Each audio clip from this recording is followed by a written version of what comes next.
y la falta de valores como persona y como profesional. Mira, la pérdida de valores.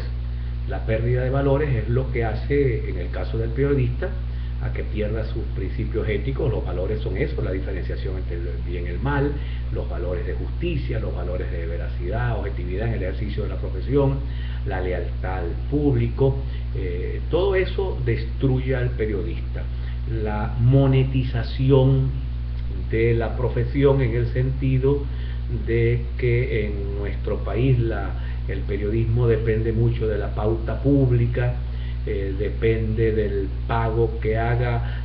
Cuando tú dependes de el banco que te está pagando la pauta y el banco comete un error o el banco es una noticia negativa, el periodista no la va a narrar porque depende del salario, del cheque que le paga la pauta publicitaria. O cuando se trata del ente gubernamental o del ente político, es un problema muy complejo, una discusión en el mundo, sobre todo en Occidente, el tema de cómo hacer para que los periodistas puedan estar relativamente blindados en términos económicos. En términos morales, yo creo que el periodista sufre la misma destrucción que sufre la sociedad en su conjunto en temas morales. Hay periodistas que tienen que actuar de un modo porque están sometidos a presiones del propio medio. Los medios no son, o los dueños de los medios no son inocentes, ni están ajenos a la realidad, ni están ajenos a sus intereses. Por lo tanto, ¿qué lleva a perder al periodista sus principios éticos y la falta de valores como persona, como profesional? En principio, la desmoralización de la sociedad toda también desmoraliza al periodista. En segundo lugar, la dependencia económica es una cosa terrible que destruye eso que llaman el palangre o la payola. Son cosas que existen porque el periodista termina siendo sobornado de algún modo por el cliente. Cuando los periodistas se convierten en empresarios, terminan dependiendo de los clientes. Así como el dueño del medio depende del cliente, el periodista también puede terminar dependiendo de los clientes y echando por la cañería sus valores, sus principios como persona y como profesional. La tercera pregunta dice acá: ¿cómo considera usted que debe asumir el periodista el hecho de que la sociedad ha desprestigiado la carrera a pesar del sueldo que no compensa los riesgos y la responsabilidad que acarrea quien la ejerce? Mira, el periodismo es una profesión a partir de que la llevaron a las escuelas de comunicación social. Recordemos que en principio en Venezuela el primer periodista se dice que fue Bolívar. Esa es parte de la mitología histórica venezolana, porque él creó el Correo del Orinoco. Claro, la imprenta llegó a Venezuela 300 años después del descubrimiento, que también fue una cosa que nos atrasó con respecto al mundo. El periodismo es un oficio, por mucho que lo queramos llamar profesión. Profesión es exactamente que lo estudiaste, pero que lo ejerces profesionalmente como alguien que lo estudió. Pero yo sigo insistiendo que el ejercicio es un oficio. El periodismo es una especie de valor superior. ¿Por qué la gente hace cosas bien hechas, hace cosas buenas, a pesar de que le paguen mal, a pesar de que gane poco dinero?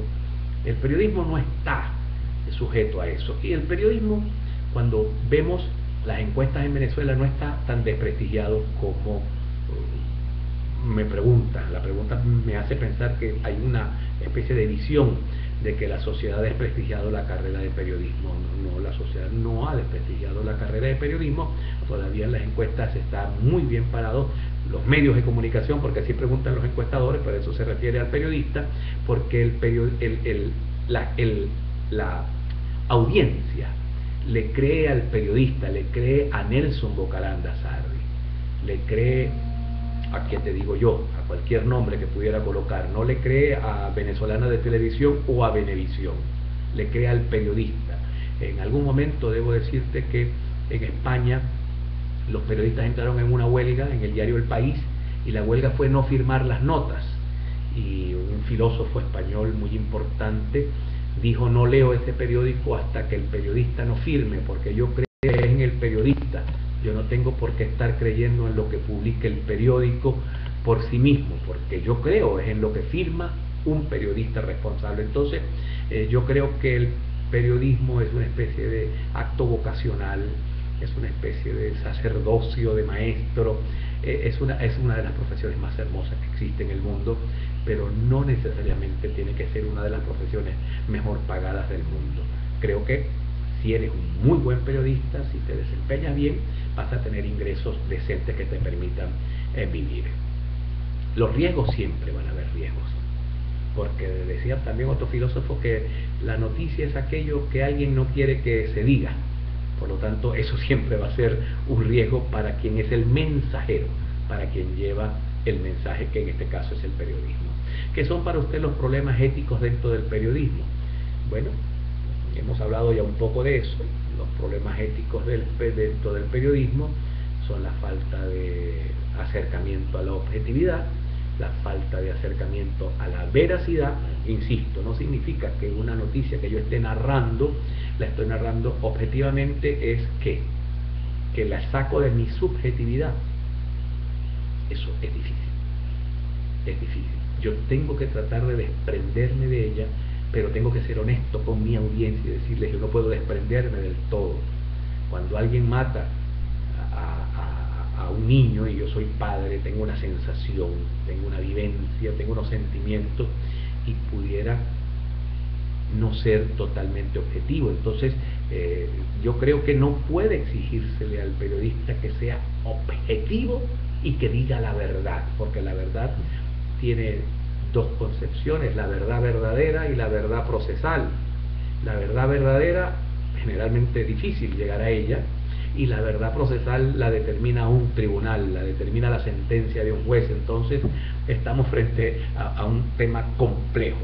Siempre la ética va a estar como el moscardón alrededor del oído del periodista, o como aquella vieja comiquita que aparecía alguien que era la inconsciencia y la conciencia era la persona, pero alguien malo, cuando te aparece en una comiquita el diablo por aquí y el ángel por aquí, diciéndote que hagas lo malo y diciéndote que hagas lo bueno. Esa es la lucha eterna dentro en el periodismo, que, insisto, maneja un bien público cuando se trata de información que tiene interés público, no interés privado. Aquí no me dice cuáles considera usted podrían ser los motivos para que el periodista permita durante su ejercicio el soborno y la autocensura. Mira, generalmente son los intereses. Los intereses, en el caso del periodista, de preservar el salario, de preservar la vida. También los intereses del medio para el cual trabajas. El medio, todos los medios. No existe un medio que no te dé una prohibición a ti como periodista. Yo he trabajado toda la vida en medios y puedo decirte que un medio católico no me deja pasar adivinos.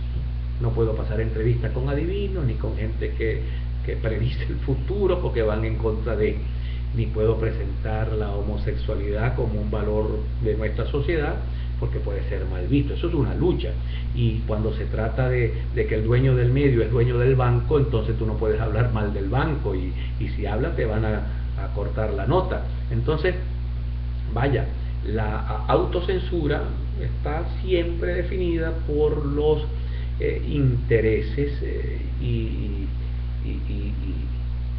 los intereses que están siempre alrededor del oficio del periodista. Por eso un periodista independiente es cada vez más libre de ejercer, pero siempre, por ejemplo, un periodista que trabaje temas de narcotráfico y que conozca los nombres de los narcotraficantes y que conozca esas cosas, publicarlos, bueno, corre el riesgo, como en México, en Uruguay o en Colombia, de que lo maten. O un periodista que tenga información de carácter de manejo de recursos públicos, corrupción, estas cosas que tanto vemos en Venezuela, corre el riesgo de que lo maten, lo saquen del medio, lo censuren, tenga que salir del país. En fin, es un problema complejo. No todo el tiempo uno puede ser juez de la gente que te autocensura. Allá ellos y su conciencia, pero por ejemplo hoy En Venezuela la mayor parte del periodismo está censurado y autocensurado para poder sobrevivir. ¿Qué es el amarillismo para usted? ¿Considera usted que el amarillismo es una ventaja o desventaja para el periodismo, para el periodista? Mira, el trato escandaloso de la noticia, en mi opinión, es inmoral, es falto de ética. Hay en Venezuela periodistas que se hicieron muy famosos con el amarillismo. También hay periodistas que los llamaron amarillistas y no eran amarillistas, sino que novelaban la noticia. Por ejemplo, en el Zulia había un periodista que decían el Guayú, que él narraba como una novela la noticia de suceso, y al lector le gustaba muchísimo el modo de narrar la noticia. Eso no significa que él era un amarillista. Pero, por ejemplo, cuando un periódico publica la foto de una persona con las tripas del lado fuera, a mí me parece que eso es amarillismo puro, amarillismo y del malo. O cuando publica la foto, cuando trata de explotar la miseria humana, porque nosotros somos unos seres buenos y también que tenemos mucha miseria. ¿Cuáles son las miserias humanas? El daño ajeno, el sadismo, nos gusta ver la gente con la tripa afuera, nos gusta que se destroza la persona humana, nos gusta el brollo, el chisme. Por eso hay tanto periodismo de columna malo. No digo todos, hay muchos muy buenos, pero hay uno de columna mala que lo que intenta es mostrar la vida humana sin importarle lo que destruya o no destruye. Entonces el amarillismo es un invento muy malo dentro del periodismo. Vende muchísimo, porque la miseria humana vende, porque somos miserables y compramos miseria. Pero que sea bueno, absolutamente lo digo, no es malo. No lo digo es malo. ¿Cómo definirías la autocensura en el periodismo? ¿Qué lleva el periodista a autocensurarse? Creo que está un poco respondido en la anterior. La autocensura es omitir informaciones, no narrar los hechos cuando se conocen, omitir información cuando se conocen, negarle al público, negarle al ciudadano, negarle al lector, al televidente, al radio escucha, el derecho a una información que tú conoces y que sabes que es un bien público, que es una información de interés público y que tú la escondes, la censuras. Es una cosa terrible. ¿Cómo se maneja el equilibrio informativo y la imparcialidad dentro de la carrera del periodismo?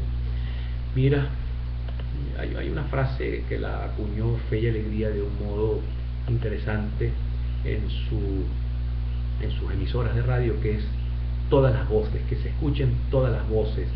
Eso produce equilibrio informativo. Yo tengo que entrevistar o dejar hablar en el medio al que llame, que sea pro gobierno, y al que sea pro oposición, o al de una digamos, a una institución pública que es acusado de algo. Él también tiene derecho a venir a defenderse y yo tengo que darle espacio para la defensa.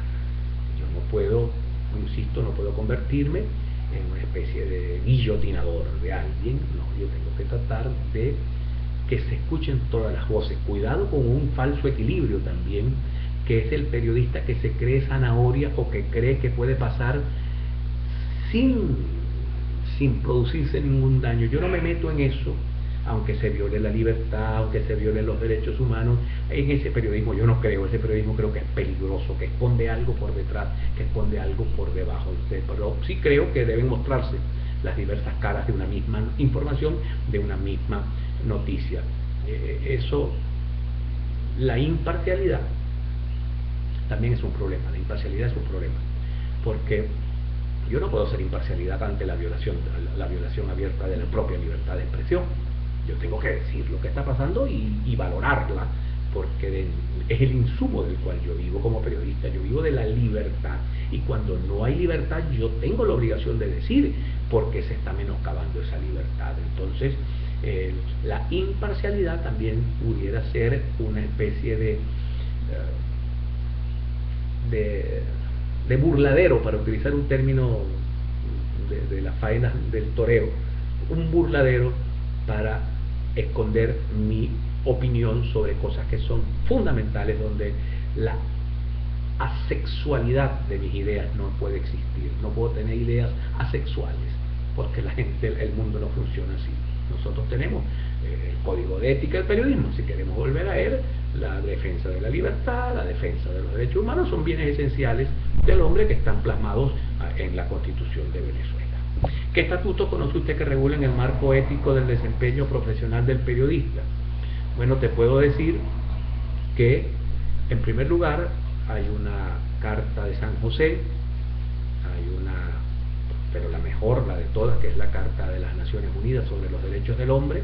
Ahí están elementos éticos que tienen que ver con el periodismo. Luego la Carta de la Organización de Estados Americanos, el Acuerdo de San José, la Constitución de la República Bolivariana de Venezuela,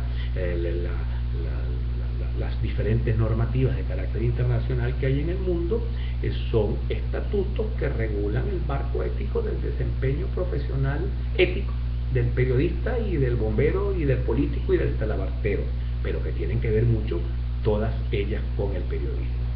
¿Qué tan importante es el Código de Ética Internacional? Dentro del principio ético internacional se encuentra el siguiente. De una breve opinión acerca de ello. De hecho, el derecho del pueblo a una información verídica, la adhesión del periodista a la realidad objetiva y la responsabilidad social del periodista, la integridad. Vamos a leer porque es bastante largo. Bueno, no conozco un código de ética internacional del periodismo, disculpa la ignorancia, no lo conozco, pero esos principios que están allí plasmados, el derecho a la información verídica, bueno, pero te insisto, o sea, ¿qué es verídico?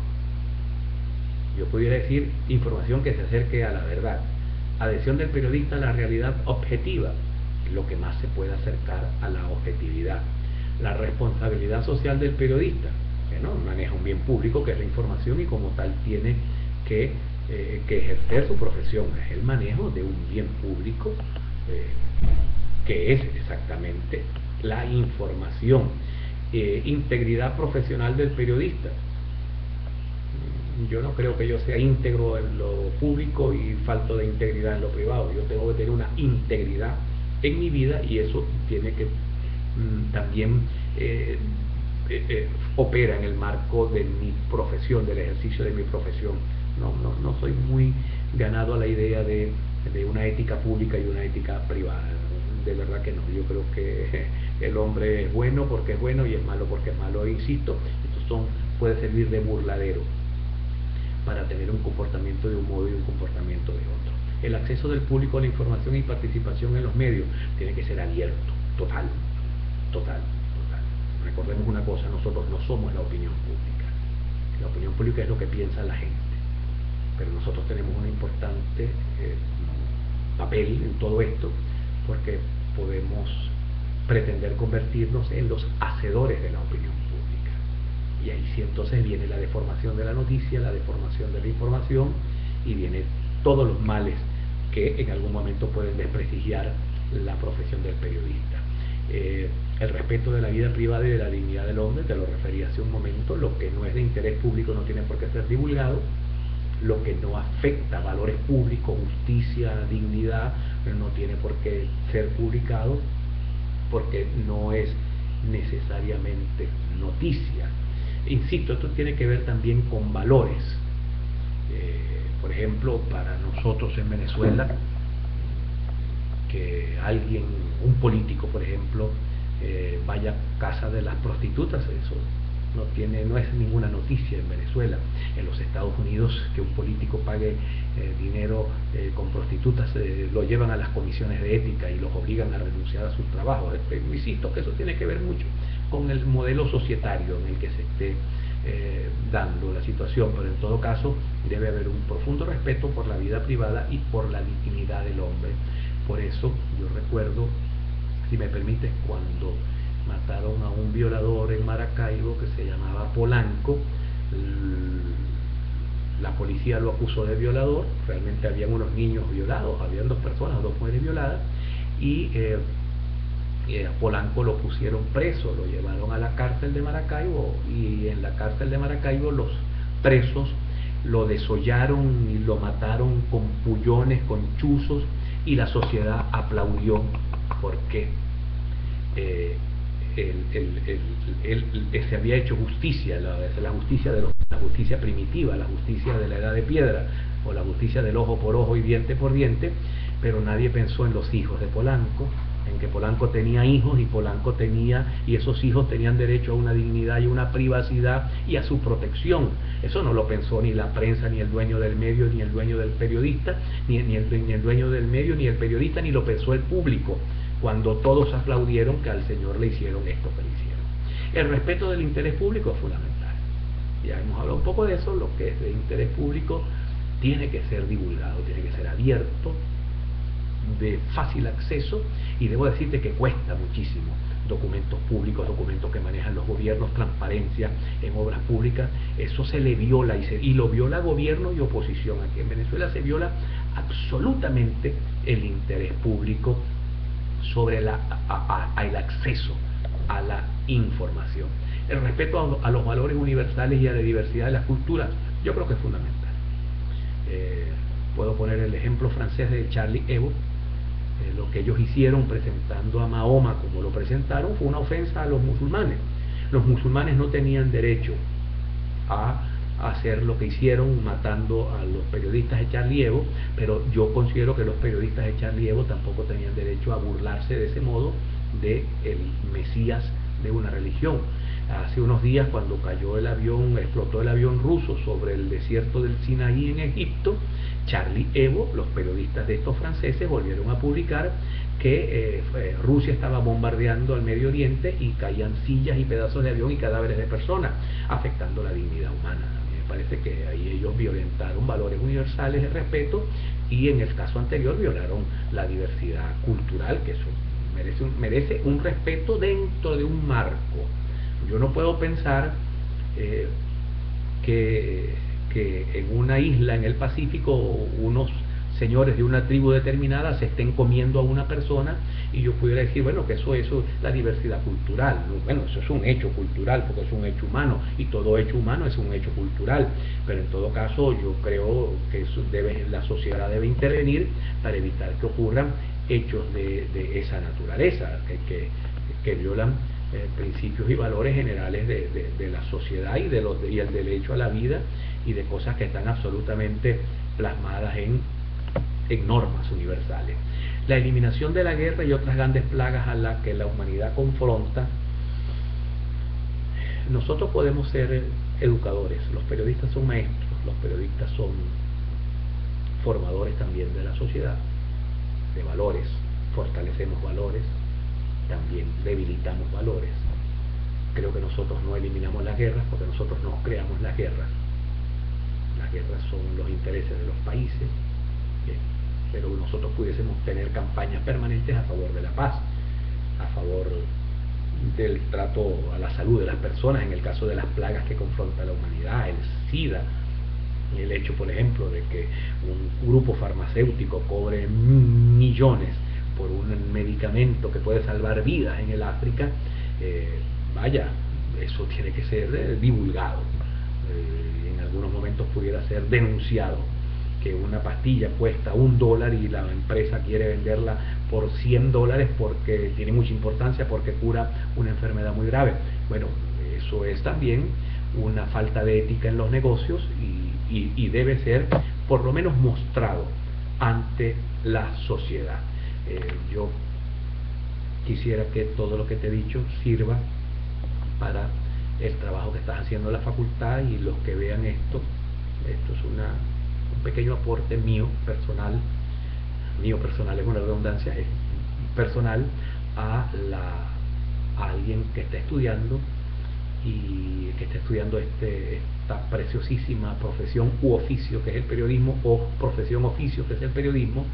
Solo finalmente les digo que tomen una piedra en la mano y traten de romper todos los vidrios para ver qué hay más allá, porque generalmente detrás hay más cosas que ver y hay más cosas entonces que mostrar. Muchísimas gracias a todos.